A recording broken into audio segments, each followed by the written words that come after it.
Hello नमस्ते। मैं anchor Raj Sharma फिर से अपनी बातों के साथ आप सबसे रूबरू होता हूँ। दोस्तों, पहले बचपन में हम बहुत सारे किस्से कहानियाँ सुना करते थे अपनी दादी से, नानी से और भी बाकी रिश्तेदारों से या फिर किताबों से। लेकिन अब हमारी ज़िंदगी में एक शख्स ने एंट्री ले ली है जो हमें किताबों के पास भटकने तक नहीं देता। सिर्फ कोर्स की किताबें पढ़ करके हम अपने आप को ज्ञानी समझते हैं। ये शख्स कोई और नहीं है, मोबाइल है। इस पर आप वेब सीरीज़ देखते हैं, मूवीज़ देखते हैं, सोशल मीडिया से कनेक्ट करते हैं, दोस्तों से बात करते हैं, लेकिन कहीं ना कहीं वो किताबों से आपको दूर कर रहा है। कहीं ना कहीं वो किस्से और कहानियों से आपको दूर कर रहा है। तो मैंने ये सोचा है कि मैं आपको अपने YouTube चैनल के माध्यम से उन्हीं किस्से, कहानियाँ और उन्हीं किताबों के पास लेकर जाऊँ। तो किताबों की दुनिया में फिर से जाने का ये मेरा छोटा सा प्रयास है। आप सभी से सुनिए और बताइए कैसी लगी आपको कहानी। तो कहानी की शुरुआत करते हैं। एक बार की बात है, एक सेठ नदी के किनारे स्नान कर रहा था। अचानक उसका पांव फिसल गया और वो गहरे पानी में डूबने लगा। मौत को सामने देखकर उसने मन ही मन भगवान से प्रार्थना की, हे प्रभु मुझे बचा लो, मैं 100 ब्राह्मणों को भोजन कराऊंगा। तभी एक चमत्कार हुआ। अनायास पानी से आई लहर ने सेठ को किनारे पर लगा दिया। जान बचने पर सेठ को बहुत खुशी हुई। सेठ बड़ा कंजूस था और उसे इस बात का दुख भी हो रहा था कि जल्दबाजी में उसने भगवान से 100 ब्राह्मणों का भोजन खिलाने का वादा क्यों कर लिया। उसने भगवान को फिर याद किया और कहा, हे भगवान, 100 ब्राह्मण तो बहुत होते हैं, मैं तो सिर्फ 50 ब्राह्मणों को ही भोजन करवा पाऊंगा। जैसे जैसे सेठ अपने घर की ओर बढ़ रहा था, वैसे वैसे भगवान से क्षमा याचना कर भोजन के लिए ब्राह्मणों की संख्या कम करता जा रहा था। घर पहुंचते पहुंचते ब्राह्मणों की संख्या घटकर 1 रह गई। अब सेठ ने भगवान से एक ही ब्राह्मण को खाना खिलाने का वादा किया। रात को खाना खाते समय सेठ सोचने लगा कि मेरे गांव के एक ब्राह्मण के लिए 1 सेर अन्न डकार जाना तो मामूली सी बात है, ऊपर से दक्षिणा भी मांगेगा। काश उसे कोई ऐसा ब्राह्मण मिल जाए जो मुट्ठी भर अन्न ग्रहण करे और नाम मात्र की दक्षिणा लेकर चला जाए। सेठ इसी कंफ्यूजन के बीच में दूसरे दिन अपने एक मित्र के पास पहुंच गया। सेठ का उतरा हुआ चेहरा देखकर उसके मित्र ने उसकी उदासी का कारण पूछा। सेठ ने अपनी परेशानी बताते हुए कहा, मित्र, तुम्हारी नजर में कोई ऐसा गरीब ब्राह्मण है जो नाम मात्र का अन्न खाए और दक्षिणा भी 1-2 पैसे ले ले।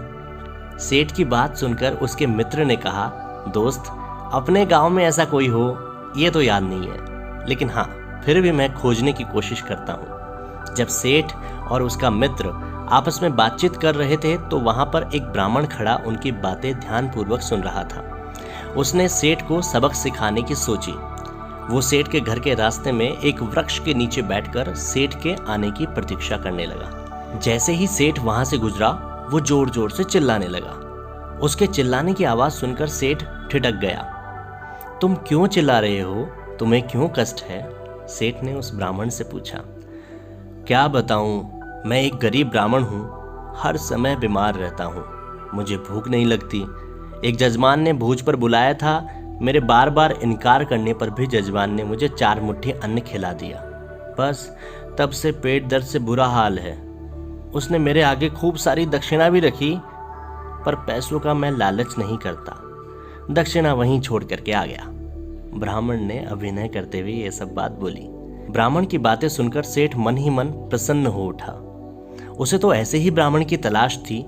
सेठ ने उसको सहारा देकर उठाया और कहा, महाराज, आप तो साक्षात भगवान का रूप है, मैं आपको ही तो ढूंढ रहा था। मुझे? हाँ, मुझे एक ब्राह्मण को भोजन कराना है। नहीं जजमान, मैं बीमारी के कारण भोजन करने में असमर्थ हूँ, आप कोई और ब्राह्मण ढूंढ लो।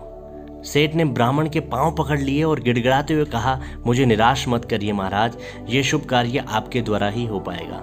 आप अन्न ग्रहण करने में लाचार हैं तो उसे छूकर ही मेरा उद्धार कर दे। अच्छा जजमान, अगर तुम नहीं मानते तो ठीक है, आ जाऊंगा, लेकिन मेरी एक शर्त है।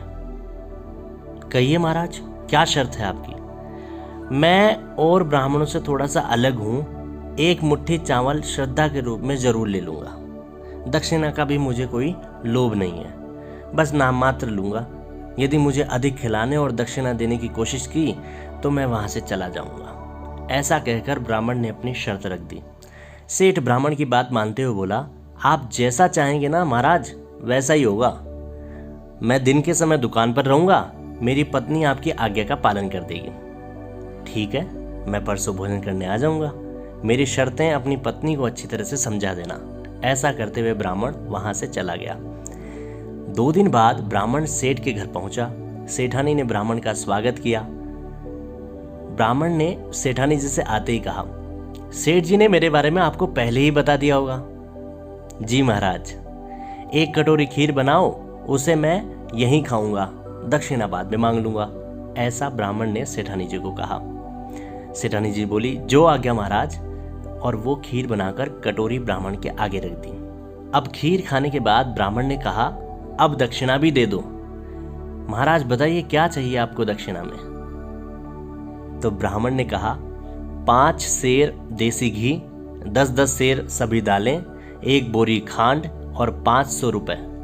ब्राह्मण ने अपनी सारी मांग रख दी। सेठानी ने नौकर को कहकर सारा सामान एक और रखवा दिया।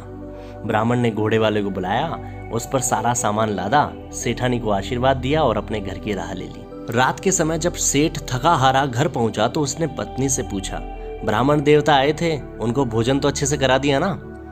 तो सेठानी भड़ास निकालते हुए बोली, वो ब्राह्मण था या कोई भूत था। सेठ हैरानी से बोला, क्या मतलब। सेठानी ने सारी बात सेठ को बता दी। सेठ हाथ मलता रह गया। सेठ ब्राह्मण के घर के बारे में जानता भी नहीं था। उसने तो ब्राह्मण की बातों में आकर बहुत सारा नुकसान उठा लिया। एक बात बार बार उसके मन में उठ रही थी कि झूठा वादा कभी नहीं करना चाहिए।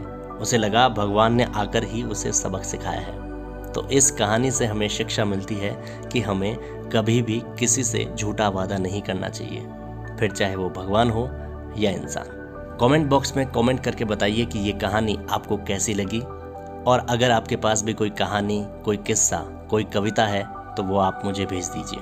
अब अगले हफ्ते फिर मुलाकात होगी एक नई कहानी के साथ।